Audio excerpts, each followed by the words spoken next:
নমস্কার বন্ধুরা, আশা করি সবাই খুব ভালো আছো। তাড়াতাড়ি করে রেডি হয়ে নিচ্ছি। আজকে আমার বরের বন্ধুর মেয়ের অন্নপ্রাশন। তো যাওয়া যাক। এই যে মেমারিতে হচ্ছে, 1 কিলোমিটার আমাদের বাড়ির থেকে। এই যে রেডি হয়ে চলে আসলাম।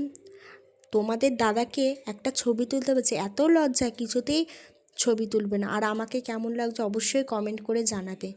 এই যে প্যান্ডেল যেখানে খাওয়ানো হবে, আর এই যে এই প্যান্ডেলে খেতে বসে পড়লাম। আর শ্রীনিকা বলে এই বাচ্চা মেয়েটার অন্নপ্রাশন। আমরা যখন গেছিলাম ঘুমিয়ে পড়েছিল বলে আর ফটো তুলতে পারিনি। খেয়ে দিয়ে বাড়ির পথে রওনা দেওয়ার পথে একটা মন্দির পড়ে, মা কালীর মন্দির, খুবই জাগ্রত। ওখানে আজকে একটা বিয়ে হচ্ছিল। খুবই জাগ্রত মা। আমরাও গিয়েছিলাম বিবাহবার্ষিকী মায়ের কাছে পুজো দিতে। এখানে বিয়ে হচ্ছে, তো একটুখানি বিয়ের ক্যাপচার করে নিলাম, করে ঠোরে আবার বাড়ির পথে রওনা দিলাম। বাড়ি এসে ফ্রেশ হয়ে নেব। তো আবার নেক্সট ব্লগে দেখা হবে। আমার ভিডিও ভালো লাগলে অবশ্যই